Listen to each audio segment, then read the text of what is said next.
Well, hello again, everyone, and welcome to my computer shack, where we're going to have a look at another one of my classic computer models. And today we're going to have a look at the Atari 1040 ST-FM. Here it is. Atari Incorporated was a household name in the late 1970s and early 1980s. Company had made its name in the video game business, but not only did they produce famous arcade games, but also hardware, like the highly successful game console, the 2600, along with a duo of innovative microcomputers, the Atari 800 and 400. The company was owned by Warner Brothers, and at one stage it accounted for 1/3 of their annual income. That was then, but fast forward to 1984, and Atari Incorporated was in big trouble. The home computer wars of the early 1980s and the video game crash of 1983 saw Atari rack up losses of over $500 million. Now, rather than being a cash cow for Warner, Atari was bleeding money. The parent company was desperate to offload this liability to someone else. That someone else did appear. Ironically, it was Jack Tramiel, ex-boss and owner of Commodore International, the very man who had played a large part in driving Atari and other competitors into the ground through ruthless cost-cutting in the home computer market. Jack had fallen out with the Commodore board, quit, taken his toys, and was looking for a new company to continue his home computer ambitions. Atari Incorporated was ripe for the pickings. Tramiel purchased the company in July 1984, changing the name from Atari Incorporated to Atari Corporation. Industry observers eagerly waited to see if Jack could turn things around. And indeed he did. Jack Tramiel was a man of action. He was a ruthless businessman whose motto was, "Business is war." He sacked many of the old Atari Incorporated staff, revamped the old 8-bit Atari computers, and sold off stock and assets to keep the company afloat to work on a new 16 32-bit machine, a project which had been started by engineers Jack had brought with him from Commodore. This machine was the first of the Atari ST series, the Atari 520. It went on sale in June 1985. Like the Macintosh released a year and a half before, the Atari 520 used the Motorola 68000 CPU. It was a 16 32-bit hybrid, which is why the letters ST appeared after the model number, S for 16 and T for 32. And like other Motorola 68K models before it, such as the Apple Lisa and Macintosh, and models soon to be released like the Commodore Amiga, the machine sported a graphical user interface, prompting some pundits to give it the monkier the Jackintosh. Along with Business is War, another of Jack Tramiel's mottos was, "Computers for the masses, not the classes," and this mantra, which meant selling machines at the lowest possible price, undercutting the competition, was reflected in the pricing for the new Atari ST models, as can be seen in this advertisement. In reality, at that time Apple and IBM never played, or indeed never wanted to play, the price war game. They were content to charge a lot and aim and promote their machines into the high end of the market, deducing, with some justification, that cheap machines like the 520 would be considered just games machines for kids and never really taken seriously in the mainstream business market. The Amiga was a little different, especially once they released their home model, the Amiga 500, in 1987. This model competed with the Atari ST series head-on. Here's the 520 displayed on the cover of our national computer magazine, New Zealand Bits and Bytes, when it was first released here in mid-1986. As you can appreciate, new machines sometimes took a while to get here. Anyway, reviews were enthusiastic. In early 1986, well before the Amiga 500 was released, the Atari ST 520 models had evolved into the 1040 series. Incidentally, the model number indicates the memory capacity in these ST machines. Unlike the 520, the 1040 had an integrated power supply unit, and was the first computer to be released with 1 megabyte built-in that cost less than $999. This is the model I have. Actually, it's a 1040 ST-FM, which means it has an RF modulator built in. Here it is plugged into a television. Those of you that are following this video series will know that recently I showed off my Amiga 500, which in the day was a direct competitor with this machine. A direct comparison between my models is not fair though, because my Atari 1040 ST is at a distinct disadvantage. First, I don't have a specific monitor for it. It just uses a television. And second, I don't have a second floppy disk drive. It's handicapped therefore both in graphics clarity and disk operations. You can see it shows just a little hint of UV damage. It's interesting that these grey Atari models don't so much go yellow with age, they go green. Same thing has happened to my 8-bit Atari 130XE model. Here's the keyboard layout. It was common with many machines released at this time to have 3 parts to the keyboard: the QWERTY character keys, a cluster of editing keys to the right, and finally a numeric keypad. My biggest brickbat for the Atari models of this time, including this one and my 130XE, is the keyboard. The tactile response is horrible. It's mushy, it's got a very soft feel, similar to the dead flesh experience of a Sinclair ZX Spectrum, even though there is more keystroke. The Amiga 500 is not great either, but it does feel better than this 1040. Mind you, I've heard that not all keyboards were created equal, and variations could exist depending on where they were made, so it might not be a universal thing. It just feels cheap. Also, the shift keys are quite small, and I find myself having to search for them when typing. Let's look at the different faces of the machine. Coming around the side we can see the angled profile and floppy disk drive. The Amiga 500 looked quite similar when it came out. Around the back there are ports aplenty. From left to right, first we have an industry standard RS-232 port for a modem. Modems were starting to become a standard accessory for computers at this time, particularly for the growing BBS scene. There were plenty of Atari ST BBSs to be found in the late 1980s, as were BBSs that supported Amigas. Continuing on, we have a standard parallel port for the printer, one for a hard disk, a DIN type connector for an external floppy drive, an RF socket for a TV aerial cord, a monitor socket, a handy on-off switch, a power socket, and finally a reset button. Finally, around the left side we have a couple of MIDI ports and a slot for plug-in cartridges. These built-in MIDI ports were one of the key differences between the Atari ST series and the likes of the Amigas, PCs and Macs. Unlike many of my other machines, I've never opened my Atari 1040 ST right up. This is as close as I've got.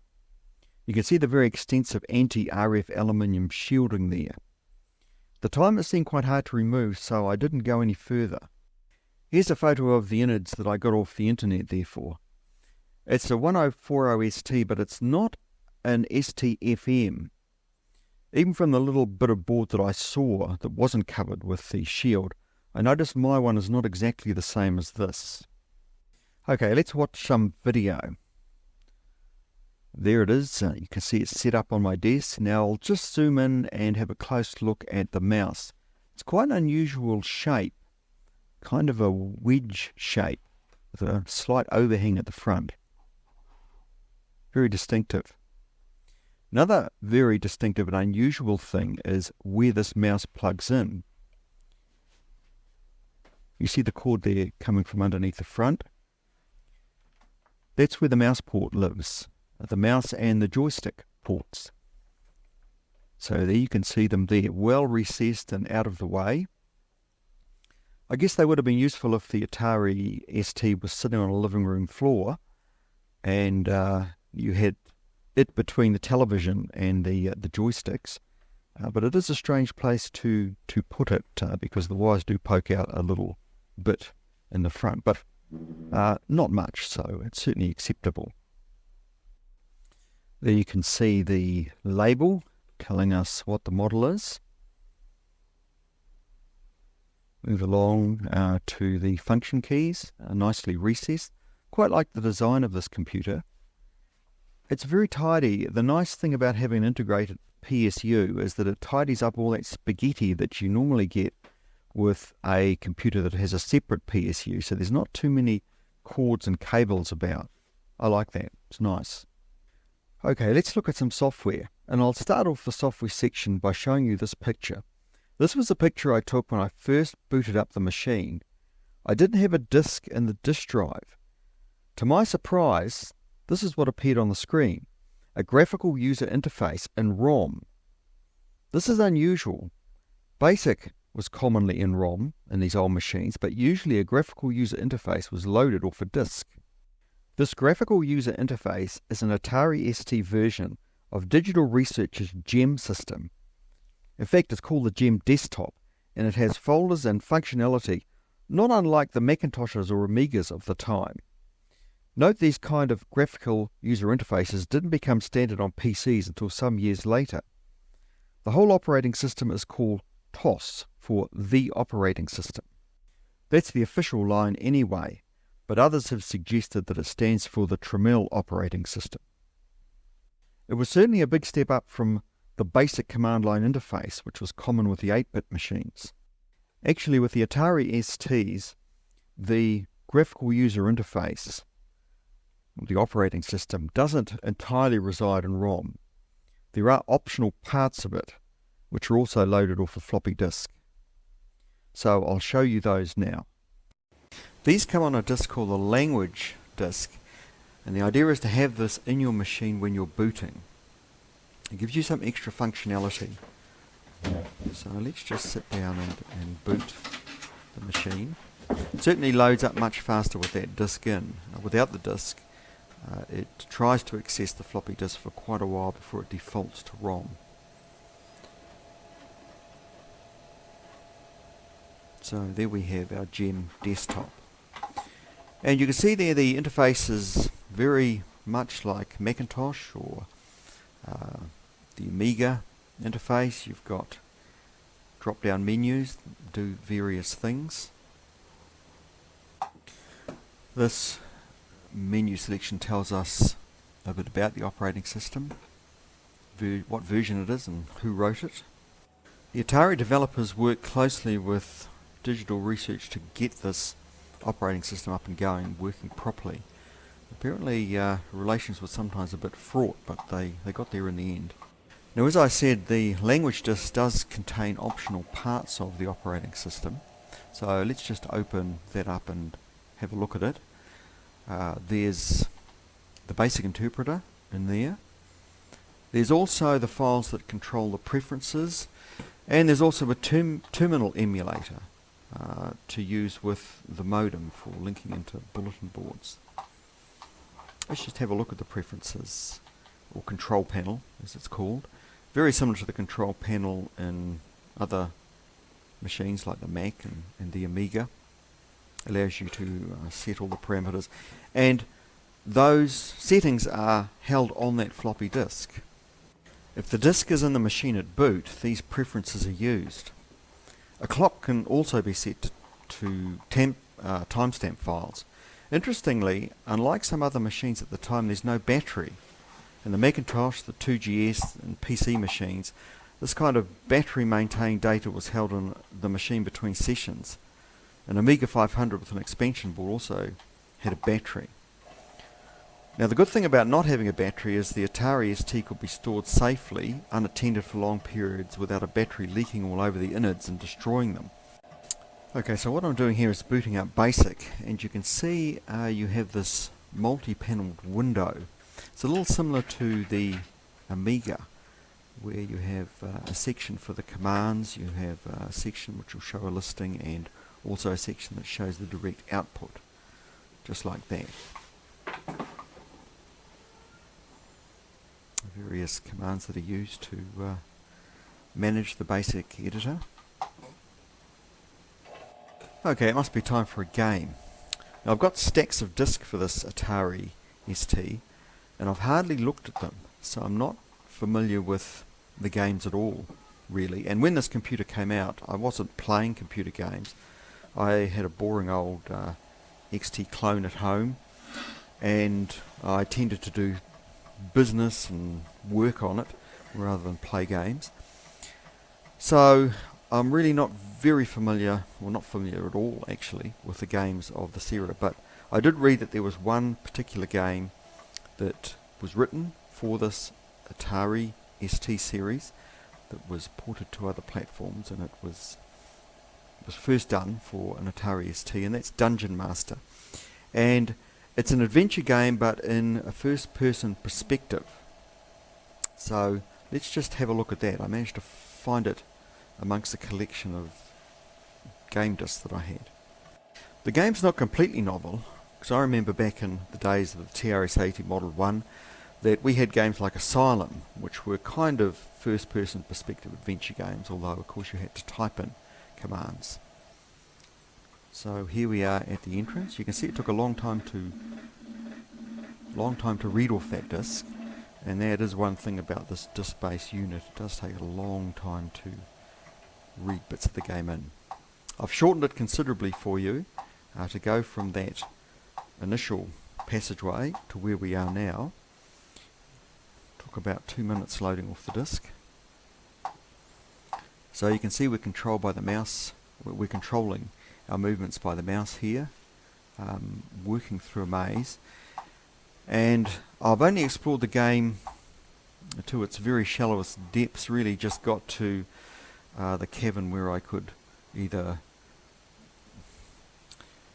resurrect a character or build my own, and really that's about as far as I've got. So let's just select our character here. I've figured out that you can pick up some equipment that comes with the character and carry it round, but I haven't really got much further. Anyway, that's Dungeon Master. Here's another game. I've got to say, this video is not really showing you the true colours of this Atari model. The colours are a lot more vivid than that. This video kind of mutes them, even though I've got it on a setting which should bring out the full colour. Yeah, this is a strange little game that I found. Again, I don't really know what I'm doing here. I'm a frog, and going through these various rooms. I can shoot stuff at things that might threaten me, or maybe just take the hit if I can't get there fast enough to the trigger. So again, I haven't played this game very much. It's just one that I found. Seemed quite interesting. Lots of different levels there. They pop up fairly quickly. Anyway, like the Amiga, a sea of games was produced for the Atari ST.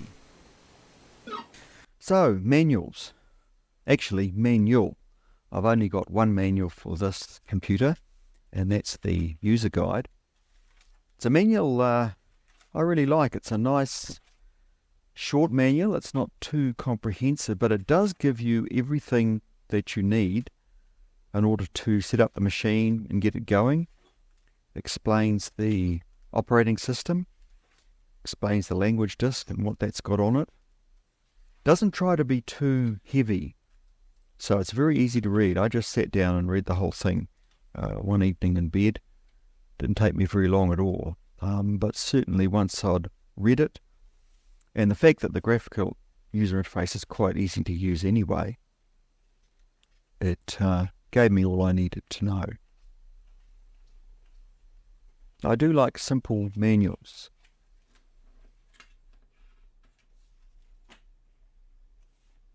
So what are my final thoughts about the Atari 1040 ST-FM and the ST range generally? Well, pretty positive, although I wouldn't like to spend time with that keyboard. The computer has everything an affordable home computer at the time should have though. Low price, you could plug it into a TV so no monitor was needed. It had great games, multimedia capability, plug it into a modem, a good starter machine to be creative with, and which you could expand. How did the STs do in the marketplace? Well, from my reading, it seemed they did pretty well. Like the Amiga, they were more popular in Europe than North America. They seem to be popular here in New Zealand, as was the Amiga 500. Just as the Amiga found a niche in video editing and the Macintosh and desktop publishing, so the Atari ST series found its own niche. This was in digital music using those built-in MIDI ports to interface with a wide range of instruments. In this aspect it excelled, although apparently it also got quite a bit of work in the computer-aided design field in some countries, due to its very crisp grayscale mode. Unfortunately, I haven't been able to show you this as I was just using a television for display. So, that's my Atari ST. And like all of my classic computer models, I'm certainly glad I've got one. Well, I hope you enjoyed that look at the Atari ST. So, until next time, as usual, keep well, and we'll see you in the next video.